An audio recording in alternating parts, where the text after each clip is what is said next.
Our guest speaker for today's session, is Mr. Uzair Ahmed Khande, sir.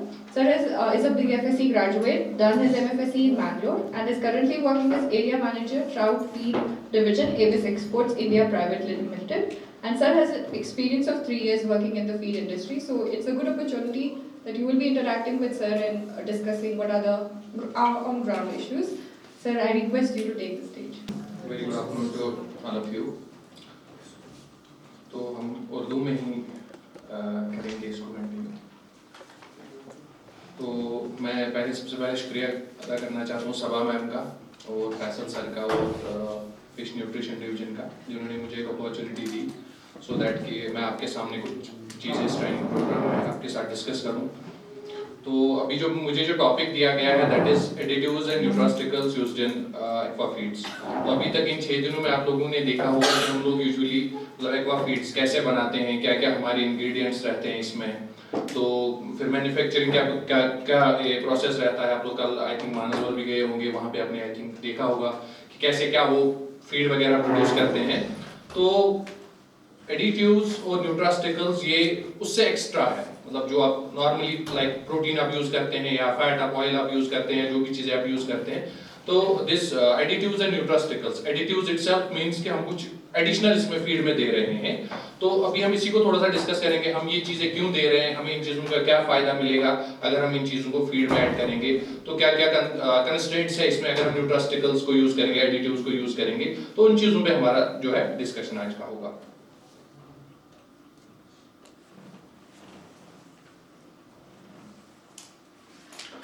तो introduction में जैसे आपने अभी तक अगर आप लोग फिश फार्मिंग के साथ या मतलब जो भी अगर आप इंटरेस्टेड है इस एक्वाकल्चर के फील्ड के रिलेटेड, तो आपने ये सब चीजें जो है अभी तक जान ली होगी। जो फिश फार्मिंग है इसका बहुत बड़ा रोल है जो ग्रोइंग फूड डिमांड है। जैसे कि अगर आप देखेंगे पोल्ट्री में जो डिमांड्स वगैरह है, तो अभी पोल्ट्री में डिमांड्स कम हो रही है बिकॉज उनमें कुछ अडल्ट्रेशंस आ रही है, उनमें स्टीरॉइड्स का यूज हो रहा है, तो अभी लोग शिफ्ट कर रहे हैं टुवर्ड्स फिश ईटिंग। तो अब इसका बड़ा रोल रहेगा आगे।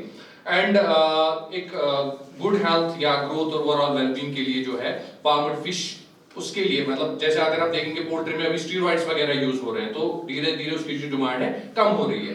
लेकिन अभी जो एक्वाकल्चर है ग्रोइंग है, तो इसमें भी हमें इन चीजों का ख्याल रखना है कि ऐसा ना हो कभी कि एक पीक आ जाए और उसके बाद हमारा डिक्लाइन आ जाए। तो उसके लिए हमें एक क्वालिटी मेंटेन करनी है, जो क्वालिटी हम मेंटेन करेंगे फीड के रिलेटेड। अगर हमारी फीड की क्वालिटी वैसे मेंटेन रहेगी, हम लोग आगे जो हमारा प्रोडक्ट फाइनल प्रोडक्ट बनेगा उसकी भी क्वालिटी हमारी मेंटेन रहेगी। तो एडिटिव्स और nutraceuticals they serve as an essential component में, जैसे कि मैंने बोला कि एक एसेंशियल कंपोनेंट है फिश फीड का, जो सिग्निफिकेंटली कंट्रीब्यूट करते हैं ऑप्टिमाइजेशन ऑफ एक्वाकल्चर प्रैक्टिसेस। तो हम डायरेक्टली टॉपिक पे आएंगे, तो क्योंकि अभी लेट भी बहुत हो चुका है, हम डायरेक्टली इस टॉपिक को टच करेंगे। जो है हमारे एडिटिव्स है, इनमें आते हैं प्रिजर्वेटिव्स पर्टिकुलरली। जैसे कि आप ने ये चीज देखी होगी कि शेल्फ लाइफ पे काफी ज्यादा मतलब आजकल थ्रस्ट दिया जा रहा है। तो प्रिजर्वेटिव्स हम लोग फीड में क्या यूज कर सकते हैं, हम लोग एंटीऑक्सीडेंट्स क्या यूज कर सकते हैं या कलर एनहांसर्स, तो इनका काफी अच्छा काफी रोल रहता है फीड में। तो इनकी वजह से हम मतलब अगर हम ये चीजें यूज करेंगे, उनसे क्या होता है कि एक इंटीग्रिटी जो फिश फीड की होती है वो एक मेंटेन रहती है। जैसे टेक्सचर आप देखेंगे, तो आपने एक फीड देखी होगी, बिल्कुल अगर आप उसको हाथ से ऐसे करेंगे तो बिल्कुल वो मतलब अलग अलग हो जाती है। लेकिन दूसरी फीड अगर आप देखें, उसका टेक्सचर ऐसे मेंटेन होता है कि मतलब अगर आप उसको ऐसे तोड़ेंगे भी तो उसका वो जो उसके जो इंग्रेडिएंट्स है वो अलग अलग आपको नहीं लगेंगे। और जो न्यूट्रिएंट डिग्रेडेशन हो जाता है यूजुअली, अगर हम मतलब शेल्फ लाइफ की जब हम बात करते हैं, तो कुछ टाइम के बाद जो है न्यूट्रिएंट्स जो डिग्रेड होना शुरू हो जाते हैं उसमें, तो वहां पे भी एडिटिव्स और न्यूट्रास्टिकल्स का काफी अच्छा रोल रहता है। और एनहांसिंग इट्स पैलेटेबिलिटी, जो डाइजेशन है, डाइजेशन वगैरह के लिए उसमें भी इन न्यूट्रास्टिकल्स और एडिटिव्स का काफी इंपॉर्टेंट रोल रहता है। तो न्यूट्रास्टिकल्स में सच एज अगर हम देखेंगे ओमेगा 3 फैटी एसिड्स है, प्रोबायोटिक्स है, विटामिन्स है, तो बेसिक न्यूट्रिशन के एक्स्ट्रा, जैसे कि बेसिक न्यूट्रिशन में हमारा प्रोटीन आता है, फैट आता है, विटामिन मिनरल्स कुछ आता है, तो इससे एक्स्ट्रा जब हम आगे जाएंगे तो वहां पे काम आ जाता है न्यूट्रास्टिकल्स का। तो ये जो न्यूट्रास्टिकल्स और एडिटिव्स है, these are the substance that contribute to the development of robust immune systems. Immune systems मतलब जैसे कि मैंने बोला कि हम सिर्फ कल्चर पे ही डिपेंडेंट नहीं रहेंगे, हमें ये चीज भी देखना है कि जो फिश है वो इम्यून मतलब उसका इम्यून सिस्टम कितना स्ट्रांग रहेगा, सो दैट कि जो फिश है वो ससेप्टेबल नहीं रहेगी डिजीजेस के लिए। तो उस पे जो डिजीज का उतना असर नहीं होगा, उसका इम्यून सिस्टम स्ट्रांग होगा, स्ट्रेस रिडक्शन होगा एंड डिजीज प्रिवेंशन, जैसे मैंने ऑलरेडी बोला। अभी एडिटिव्स और न्यूट्रास्टिकल्स का फिश हेल्थ एंड ग्रोथ में क्या कंट्रीब्यूशन रहेगा, इनका क्या रोल रहेगा। Enhanced nutrient absorption. तो लाइक अगर हम यूजुअली जो इंग्रेडिएंट्स हम यूज करते हैं, तो इससे एक्स्ट्रा मैंने बोला कि न्यूट्रास्टिकल्स का या एडिटिव्स का हम लोग यूज करते हैं, तो इससे क्या हमें इनका क्या रोल रहता है। ये न्यूट्रिएंट जो है नॉर्मली एब्जॉर्ब होते हैं, फैट होगा एब्जॉर्ब, प्रोटीन होगा एब्जॉर्ब, लेकिन इसको एक्स्ट्रा कुछ बढ़ाने के लिए, मतलब जो हमारा फीड है उसका कन्वर्जन रेशियो बढ़ाने के लिए हम लोग ये सब चीजें इसमें यूज कर रहे हैं। जैसे कि विटामिन्स है, मिनरल्स है, ये एब्जॉर्प्शन में कुछ मिनरल्स या कुछ न्यूट्रिएंट्स के एब्जॉर्प्शन में ये हमारा हेल्प करते हैं, और जो न्यूट्रिएंट एसिमिलेशन होता है तो उसमें ये हेल्प करते हैं। ऑप्टिमाइज्ड इम्यून फंक्शन, जैसे कि मैंने बोला कि इम्यूनिटी बूस्ट करने के लिए कुछ चीजें हम लोग फीड में एक्स्ट्रा ऐड करेंगे, ठीक है, तो इससे जो फिश का इम्यून सिस्टम है वो बूस्ट हो जाएगा।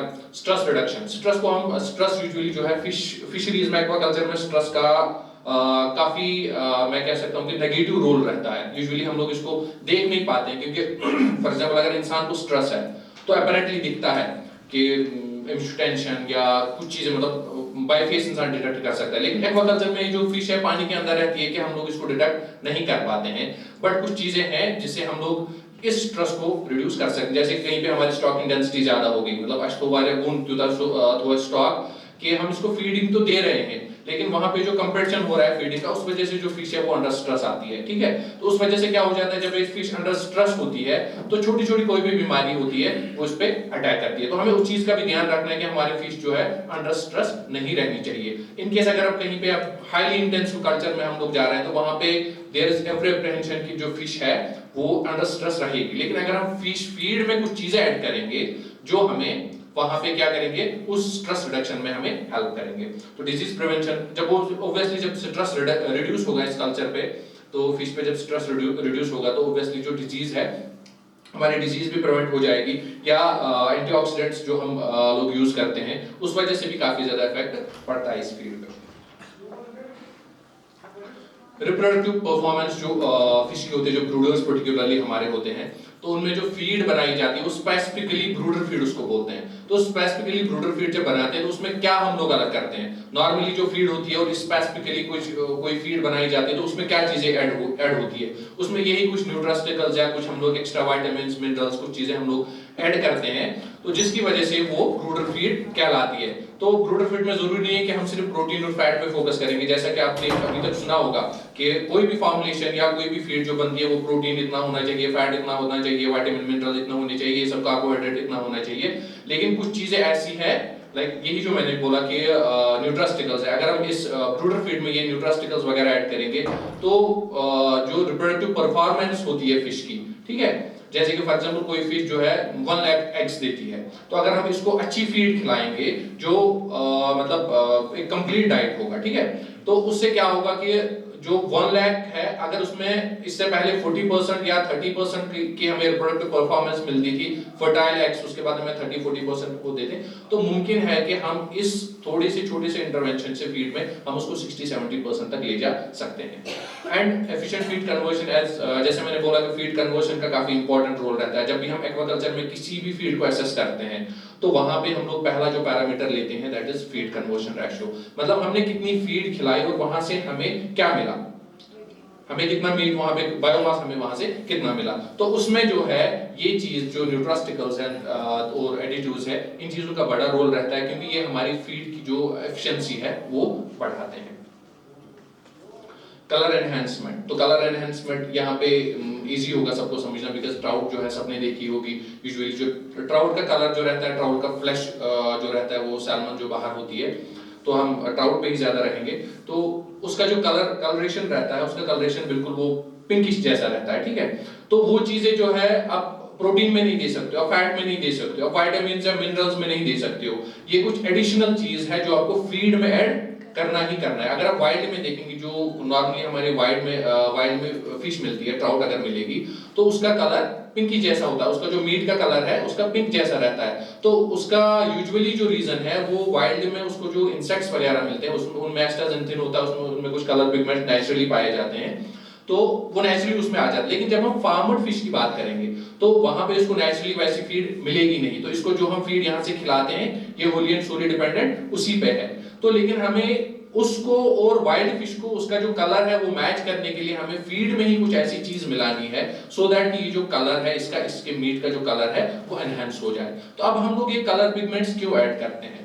तो कलर पिगमेंट्स का एडिशन इसलिए होता है सो दैट कि जो फिश हमारी वो अपैरेंट दिखे, मतलब अच्छी दिखे, जो कस्टमर को उसको प्रेफर करेगा। ठीक है, जब कोई फिश अगर आप देखोगे एक साइड से व्हाइट मीट होगा, एक साइड से ये जो ट्राउट का मीट होगा, तो ऑब्वियसली हर कोई मतलब उस पे जाएगा, बोलेगा कि ये मीट अच्छा है। तो इसलिए हमें ये चीजें एडिशनली यूज करनी पड़ती है फीड में, और लॉन्ग टर्म सस्टेनेबिलिटी के लिए। लॉन्ग टर्म सस्टेनेबिलिटी मीन्स कि अगर हम कुछ चीजें, ये सब चीजें हम अपनी फीड में ऐड करेंगे तो हमें क्या होगा कि ओवरऑल जो है बेटर परफॉर्मेंस मिलेगी जो हम कल्चर कर रहे हैं।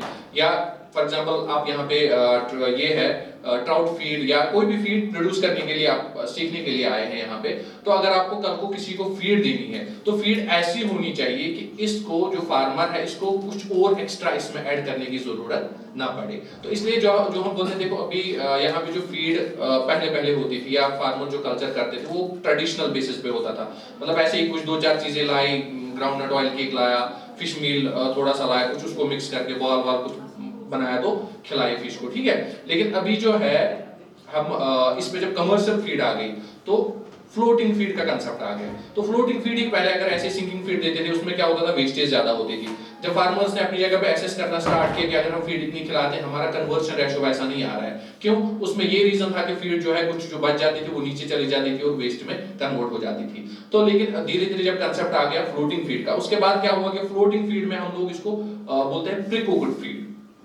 कमर्शियली जो भी फीड अवेलेबल होती है वो प्री कुक्ड फीड होती है।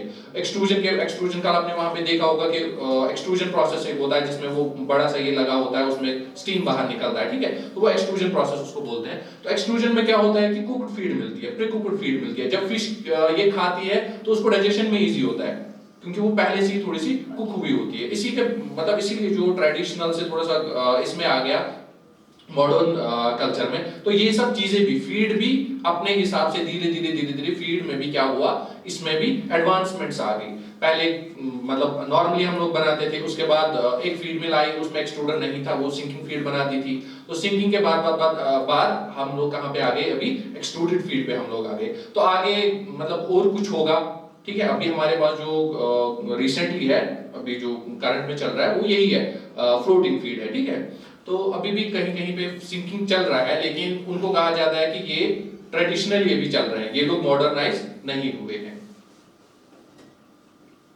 तो इन जो एडिटिव्स होते हैं फिश फीड में, इनका क्या फंक्शन रहता है? यूजुअली जैसे मैंने बोला कि शेल्फ लाइफ इंक्रीज करने के लिए जो है इनमें कुछ चीजें मिलाई जाती हैं, जिसकी वजह से मैं आपको बोलूंगा जिस कंपनी में मैं ये कर रहा हूँ अभी, जिस कंपनी के साथ मैं हूँ अभी, तो हमारा जो ट्राउट फीड है, ट्राउट फीड उसकी शेल्फ लाइफ 6 मंथ्स है। जबकि नॉर्मली अगर हम यहाँ पे देखेंगे जो लोकली अवेलेबल फीड है उसकी तो 1 मंथ भी नहीं है, क्योंकि उसमें पैकिंग वैसी हुई या कुछ चीजें उसमें ऐसी ऐड होती है जिसकी वजह से उसकी जो शेल्फ लाइफ है वो इंक्रीज हो जाती है। इससे क्या होता है कि अगर हम लोग प्रिजर्वेटिव्स यूज करेंगे, बैक्टीरियल ग्रोथ नहीं होती है। अगर आप कोई फीड देखोगे, अगर आप उसको ऐसे ही रखोगे 10 दिन 15 दिन के लिए, तो उसमें मोल्ड बनने स्टार्ट हो जाते हैं। ठीक है, तो इसलिए जो प्रिजर्वेटिव्स है उनका फीड में इंक्लूड करना बहुत जरूरी है, सो दैट कि हम लोग शेल्फ लाइफ इसकी बढ़ाएं। एंटीऑक्सीडेंट्स, जैसे कि आपको पता है कि हम अगर ट्राउट फीड की बात करेंगे तो इसमें फैट का कंटेंट अच्छा खासा रहता है, तो उस फैट में रेंसिडिटी होती है। रेंसिडिटी मतलब सूखे के साथ खराब जल्दी, अगर तक ऑयल कंटेंट रह जाता है सूखे के साथ खराब जल्दी, तो इसलिए हमें कुछ एंटीऑक्सीडेंट्स उसमें यूज करने पड़ते हैं, जिसकी वजह से वो जो रेडिकलाइजेशन प्रोसेस है उसमें वो रुक जाएगा। फैट गैस में खराब जल्दी की, अगर फैट गैस खराब की, फैट स्टोरेज ठीक ठाक मतलब जो उसका अपना ये है वो रहेगा, तो उसकी वजह से क्या हो सकता है, हमारी फीड की जो शेल्फ लाइफ है वो इंक्रीज हो जाएगी। कलर एनहांसर्स, जैसे कि मैंने बोला कि कलर का क्या रोल रहता है। फ्लेवर एनहांसर्स मतलब हम फिश फीड यूजुअली देते हैं, तो कभी क्या होता है कि जो फिश है वो फीड नहीं खाती है। जब फिश फीड नहीं खाती है तो कुछ रीजन हो सकता है उसका, मे बी फीड की हमारी क्वालिटी कुछ डिग्रेड होती है या कुछ। अभी हम फ्लेवर एनहांसर्स यूज करते हैं। फ्लेवर एनहांसर्स मतलब फॉर एग्जांपल हम फिश ऑयल एडिशनली कुछ देते हैं, ऊपर से उसकी कोटिंग करते हैं फिश ऑयल की, सो दैट कि जो फिश होती है वो अट्रैक्ट हो जाती है टुवर्ड्स दैट, मतलब जो फिश का जो अपना पर्टिकुलर जो कार्निवोरस फिश होती है, तो उसको मतलब तमिशु मुशु क्यों कि शायद मुझे यही दिया गया है, जबकि वो होता है फ्लेवर एनहांसर, छोटी सी कोटिंग की होती है ऊपर से, उसकी वजह से उसको मतलब अट्रैक्ट हो जाती है टुवर्ड्स दैट। तो ये सब चीजें हमें फीड में ऐड करनी पड़ती है। तो इनका क्या ये जो है इम्पैक्ट क्या रहता है एडिटिव्स का? ग्रोथ रेट, न्यूट्रिएंट ऑप्टिमाइजेशन, जैसे कि मैंने पहले ही बोला कि न्यूट्रिएंट्स जो है हम इन न्यूट्रास्टिकल्स और एडिटिव्स की वजह से जो है न्यूट्रिएंट एब्जॉर्प्शन जो है हम इंक्रीज कर सकते हैं, फीड कन्वर्जन उससे ज्यादा होगा, और मसल डेवलपमेंट जो हमें बेसिक चीज असल में जो हमें चाहिए, बायोमास हमें कितना मिलेगा, तो मसल डेवलपमेंट में ये सारी चीजें जो है हमारी हमें हेल्प करती है। डिजीज रेजिस्टेंस, इम्यून सिस्टम इनका काफी स्ट्रांग रहता है, स्ट्रेस कम रहता है, एंटीऑक्सीडेंट प्रोटेक्शन। और अब ये सारी चीजें हैं कि हमें फीड में ऐड करनी है। तो अब हम देखेंगे कौन कौन सी ऐसी चीजें हैं जो हम यूजुअली फिश फीड में यूज करते हैं। ओमेगा 3 फैटी एसिड्स, जैसे आप देखेंगे जो ट्राउट, आपने सुना होगा कि ट्राउट या बाकी जो भी फिश है rich in omega 3 fatty acids. तो उनमें क्या होता है कि अब आप इनको फॉर्मुलेटेड फीड देते हैं, लेकिन फॉर्मुलेटेड फीड में जरूरी नहीं है कि हमेशा ओमेगा 3 फैटी एसिड्स उसमें अवेलेबल हो। तो हमें एडिशनली ये चीजें देनी पड़ती है सो दैट कि फिश को एक कंप्लीट डाइट मिले, एक बैलेंस्ड डाइट में। जैसे हम बोलते हैं कि बैलेंस्ड डाइट इंसान को मिलना चाहिए, वैसे ही फिश को एक कंप्लीट और बैलेंस्ड डाइट मिलना चाहिए, ठीक है। तो इसकी वजह से क्या होता है, कार्डियोवास्कुलर सिस्टम जो इसका होता है काफी स्ट्रांग रहता है, एंड ब्रेन डेवलपमेंट जो है वो काफी अच्छी हो जाती है, और एनहांस इम्यून रिस्पांस फिश में बढ़ जाता है। तो प्रोबायोटिक्स का भी काफी इंपॉर्टेंट जो है रोल रहता है। दैट इज प्रोबायोटिक्स का आपने सुना ही होगा कि बेनिफिशियल जो माइक्रो ऑर्गेनिजम्स होते हैं गट में, जैसे ह्यूमंस में होते हैं, तो वैसे ही एफिशिएंट फीड यूटिलाइजेशन के लिए हमें फीड में प्रोबायोटिक्स यूज करने पड़ते हैं, सो दैट कि जो भी हम लोग फीड इनको खिलाएंगे मछली को, उसका हमें ज्यादा से ज्यादा बेनिफिट मिले। प्रोबायोटिक्स और प्रीबायोटिक्स, ये दो चीजें हैं। प्रीबायोटिक्स जो है ये नॉन डाइजेस्टेबल कंपाउंड्स होते हैं, फॉर एग्जांपल फ्रुक्टोओलिगोसैकेराइड्स होते हैं, ये जो ये प्रमोट करते हैं, ठीक है, गट में जो बैक्टीरिया होते हैं उनको, उनकी ग्रोथ को प्रमोट करते हैं।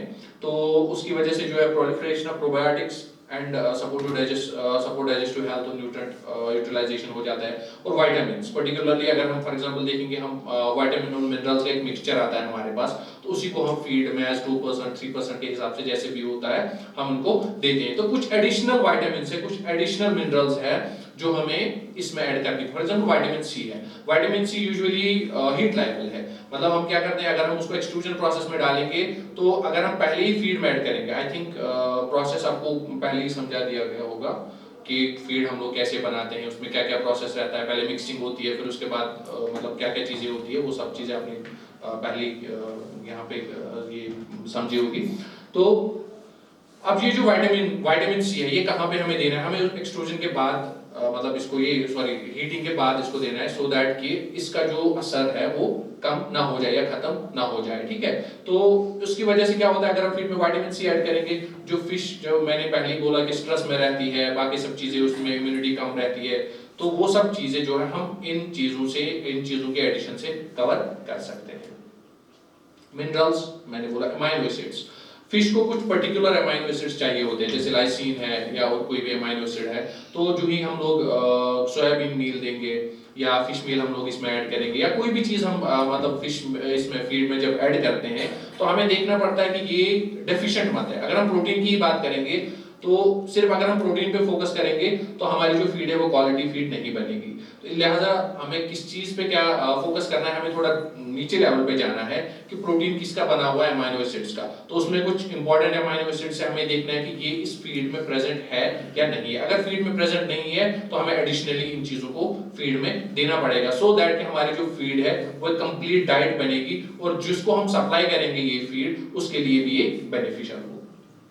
नेचुरल पिगमेंट्स, जैसे मैंने बोला कि कलरेशन के लिए हम लोग पिगमेंट्स ऐड करते हैं, तो इसमें एक चीज का ध्यान रखना है, अगर हम लोग पिगमेंट्स यूज कर रहे हैं या कोई भी चीज हम लोग यूज कर रहे हैं, हमें इस चीज का ध्यान रखना है कि केमिकल्स का ज्यादा यूज ना हो फीड में।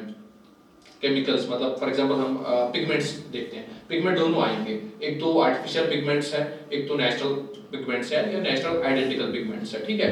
कोई चीज महंगी हो सकती है, बट जो मतलब हम लॉन्ग टर्म उसका ये देखेंगे, इफेक्ट देखेंगे, तो वो हमारे लिए बेनिफिशियल हो सकता है। जैसे यहाँ पे पिगमेंट्स का इशू है, अगर हम लोग कोई भी आर्टिफिशियल पिगमेंट लेके आएंगे, तो ऑब्वियसली एक फीड है यहाँ पे, उसमें क्या हुआ कि उसमें कलर एनहेंसमेंट के लिए कोई भी चीज ऐड हो गई, ठीक। एडिशन के बाद जब हम लोग देखते हैं, उसकी मीट क्वालिटी पे इफेक्ट पड़ता है।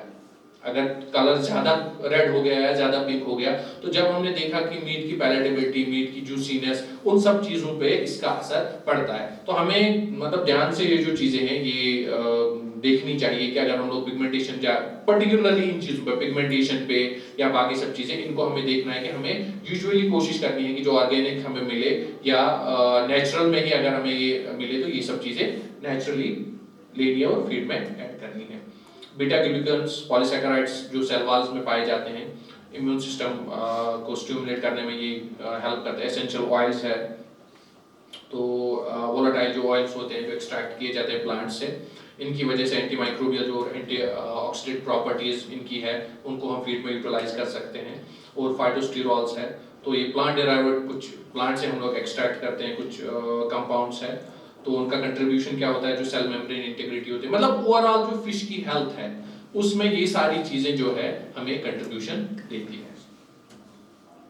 न्यूक्लियोटाइड्स है या कुछ एंजाइम्स हैं, एंजाइम्स हम लोग क्यों यूज करते हैं कि जो हम फीड देते हैं तो उस फीड की प्रॉपर डाइजेशन के लिए हम लोगों को एंजाइम्स कुछ देने पड़ते हैं, सो दैट कि ओवरऑल जो है कन्वर्जन रेशो हमें अच्छा मिले। जो हमारा फार्मर है जो एक्वाकल्चर के साथ डील करता है, जिसको हम लोग ये फीड सप्लाई कर रहे हैं, तो उसको अच्छे से अच्छा प्रॉफिट मिले।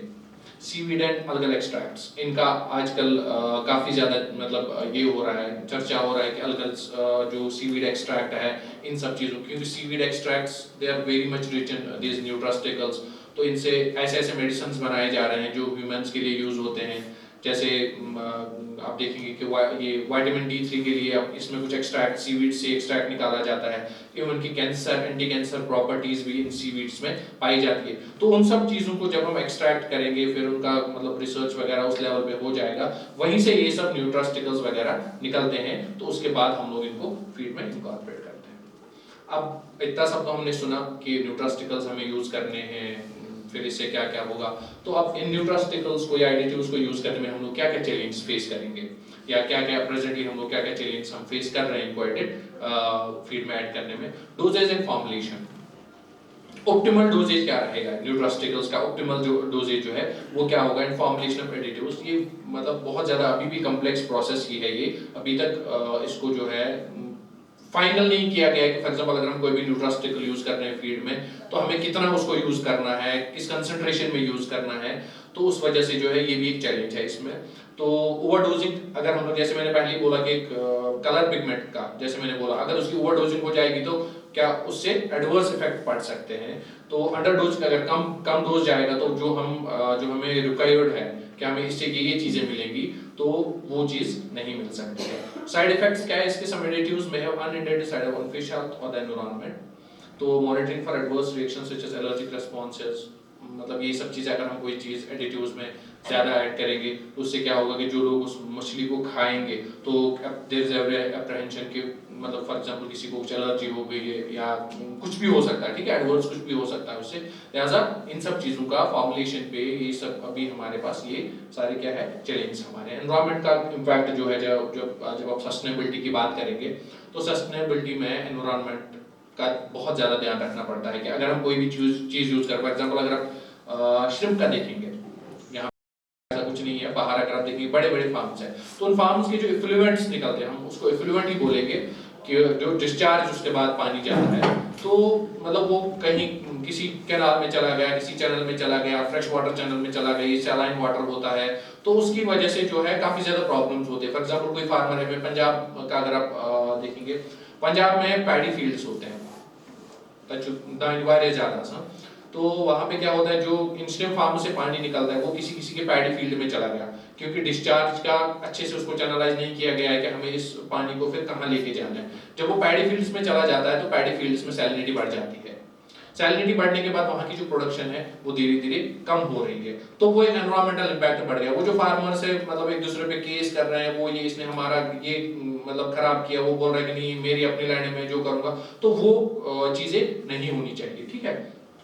रेसिड्यूअल फिश प्रोडक्ट्स, अगर हम कोई चीज जो है, मैंने बोला कि एडिशनली देना है ये फीड में हमें, तो अगर हम किसी भी चीज को एडिशनली फीड में ऐड कर रहे हैं तो हमें देखना है कि इसका रेसिड्यू ज्यादा नहीं होना चाहिए। जैसे फॉर एग्जांपल अभी हमारे पास हम कोई जो है एंटीबायोटिक अगर फिश में देगा तो एंटीबायोटिक्स का इतना भी यूज नहीं होना चाहिए कि वो उसमें एज ए रेसिड्यू पाया जाए। अगर ये रेसिड्यू पाया गया उसके बाद जो है ह्यूमंस उसको कंज्यूम करते हैं तो ह्यूमंस में भी वो कंसंट्रेशन बढ़ जाएगी, जिसकी वजह से आगे आगे हेल्थ प्रॉब्लम्स क्रिएट होती है। तो हमें नीचे लेवल पे ही इन सब चीजों का, जैसे मैंने पहले ही बोला कि फीड का क्या रोल है, बहुत ज्यादा इंपॉर्टेंट रोल फीड का ही है। जो चीज हम फीड में खिलाएंगे वही फिश में जाएगी, फिश के बाद फिर वो फाइनल कंज्यूमर उसका कौन है, ह्यूमंस ही है। तो वो सारी चीजें मतलब ये बनाओ ये वापस पांसी निष्पात। तो इसका हमें ध्यान रखना है कि हम लोग कोई भी फीड जब हम प्रोड्यूस करेंगे इन सब चीजों का ध्यान रखना है कि हम इस चीज में ना जाए जो हमें कल को हेल्थ प्रॉब्लम या एनवायरमेंट प्रॉब्लम क्रिएट करे हमारे लिए।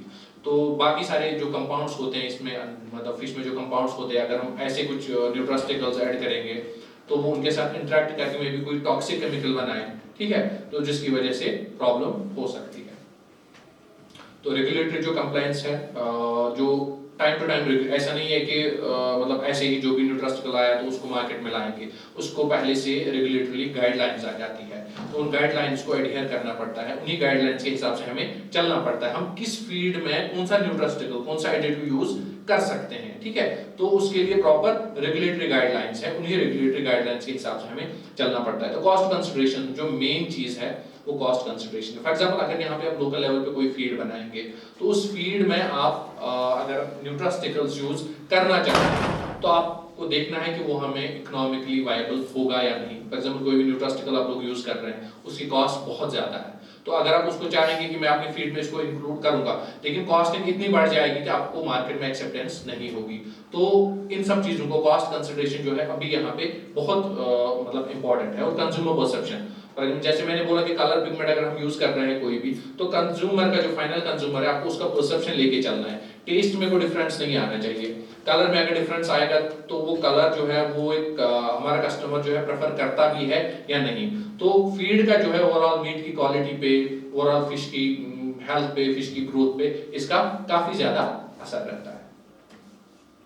फीड पैलेटेबिलिटी और एक्सेप्टेंस अभी तो वो हो गया जब ह्यूमंस के पास आएगा। अभी जो फिश ये फीड खाएगी तो उसकी पैलेटेबिलिटी कैसी होगी, क्या फिश इस फीड को एक्सेप्ट करेगी। फॉर एग्जांपल हमने कोई ऐसा न्यूट्रास्टिकल या कोई ऐसा एडिटिव फीड में ऐड किया कि उसकी जो स्मेल है या ऐसा कुछ है कि वो फिश को पसंद नहीं है, तो जो ये हम फीड खिलाएंगे तो फिश तो वो ऑब्वियसली खाएगी नहीं फीड। तो इन सब चीजों का हमें ध्यान रखना पड़ेगा। हमें जो फीड है ऐसे फॉर्मुलेट करनी है सो दैट अगर हम इसको इसमें न्यूट्रास्टिकल्स या कोई भी एडिटिव यूज कर रहे हैं तो हम इसको ऐसे यूटिलाइज करें, ऐसे यूज करें अपनी इस फीड में सो दैट कि ये कल को एनवायरमेंटल प्रॉब्लम ना करे या फिश जो है उसको भी इजीली एक्सेप्टेबल हो, इसकी पैलेटेबिलिटी अच्छी हो।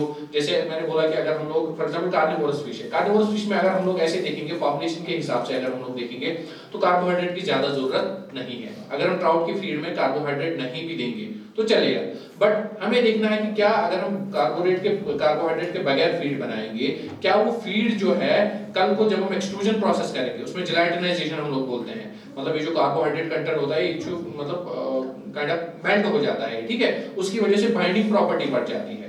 अगर हम इसमें कार्बोहाइड्रेट ऐड नहीं करेंगे तो हमें मतलब वैसा फीड जो हमें चाहिए वैसा नहीं मिलेगा, सारे इंग्रेडिएंट्स अलग अलग होंगे तो बाइंडिंग उसमें नहीं हो जाएगी। इसलिए सारे चीजों की अपनी अपनी इंपॉर्टेंस है। अब हम लोग ट्राउट वाले फीड में ज्यादा कार्बोहाइड्रेट डालेंगे, तो मैंने बोला कि कार्बोहाइड्रेट की नीड है बट बाइंडिंग के लिए, ठीक है, वो हमें एक मतलब बाइंडिंग प्रॉपर्टी देता है वहां पे, और मतलब उसका लो कॉस्ट भी है। अब हम लोग क्या करेंगे, हम उसमें कार्बोहाइड्रेट एनर्जी लेवल हम उसमें कार्बोहाइड्रेट की देंगे, तो लेकिन है वो कार्निवोरस फिश, कार्निवोरस फिश में कार्बोहाइड्रेट की डाइजेशन बहुत कम हो जाती है, तो हमें क्या होगा, उल्टा हमें नुकसान होगा। जो फार्मर डिजायर्ड मतलब रिजल्ट चाहता है उसको वो डिजायर्ड रिजल्ट्स नहीं मिलेंगे। तो इसलिए हमें इन चीजों में ध्यान रखना है कि जो चीज हमें जितनी कंसंट्रेशन में चाहिए और किस किस फिश के लिए हमें, फॉर एग्जांपल कार्निवोरस फिश होती है, ओमनिवोरस होती है, हर्बिवोरस फिश होती है, तो उनके लिए हमें उसी हिसाब से फीड जो है प्रोड्यूस करना है। तो लॉन्ग टर्म इफेक्ट्स क्या है, लिमिटेड अंडरस्टैंडिंग है अभी हमें इनकी, क्योंकि अभी हम लोग मैंने बोला कि इनिशियल स्टेज में है, तो न्यूट्रास्टिकल्स का यूज एक्वा फीड्स में बाकी सब चीजें still it's in initial stage, तो लॉन्ग टर्म इफेक्ट्स का हमें उतना अभी ध्यान नहीं, लेकिन हमें इन चीजों का ध्यान रखना है। कल को हमारी फिश यहाँ से एक्सपोर्ट होनी है, जब कल को फिश हमारी यहाँ से एक्सपोर्ट हो जाएगी तो सारा ध्यान कहाँ पे बढ़ेगा, फीड पे आएगा। जब फीड पे हमारा ध्यान सब सारे लोगों का फीड मतलब फॉर एग्जांपल यहाँ से कोई कंसाइनमेंट बाहर गया, एक्सपोर्ट के लिए कोई कंसाइनमेंट गया, तो वहाँ पे प्रॉपर चेकिंग होती है, वहाँ पे प्रॉपर रेगुलेटरी मतलब गाइडलाइंस होती है, इसमें एंटीबायोटिक की कंसंट्रेशन इतनी होनी चाहिए, इसमें इस प्रोडक्ट की इस कंपोनेंट की कंसंट्रेशन इतनी होनी चाहिए। तो वहाँ पे उदाहरण खातर कोई कंसाइनमेंट क्या हो गया, रिजेक्ट हो गया, उसमें जो कुछ कंपोनेंट है वो ज्यादा निकला वहां से, तो बात कहाँ पे आएगी, जो फीड आपने खिलाई होगी उनको, तो ऑब्वियसली बात फीड पे आएगी। इसलिए हमें पहले से ही लॉन्ग टर्म के लिए ध्यान में रखना है कि कल को जब हमारा प्रोडक्ट यहाँ से एक्सपोर्ट हो जाएगा तो हमें उस टाइम का ध्यान रखना है, क्योंकि अभी जो प्रोडक्शन बढ़ रही है आगे आगे एक्सपोर्ट के लिए मतलब जाना ही जाना है, बाकी कोई ऑप्शन है नहीं। तो इसलिए हमें फीड पे काफी ज्यादा फोकस करना पड़ेगा। जो हमारी जो फीड है ग्रोथ भी अच्छी होनी चाहिए, फार्मर के लिए जो है मतलब उसके लिए इकोनॉमिकली वायबल भी होनी चाहिए, और ये नहीं होना चाहिए कि कोई कंपोनेंट्स में ऐसा हो कल को जो हमारा कंसाइनमेंट है वो रिजेक्ट होगा। सिग्निफिकेंस, ये तो अभी तक हम लोग इसी की बात कर रहे थे कि ओवरऑल सिग्निफिकेंस क्या है इसकी, ग्रोथ परफॉर्मेंस जो है इससे एनहांस हो जाती है, और न्यूट्रिएंट ऑप्टिमाइजेशन और डाइजेस्टिबिलिटी जो है इससे बढ़ जाती है। तो ये थोड़ा सा था इसके रिलेटेड, क्योंकि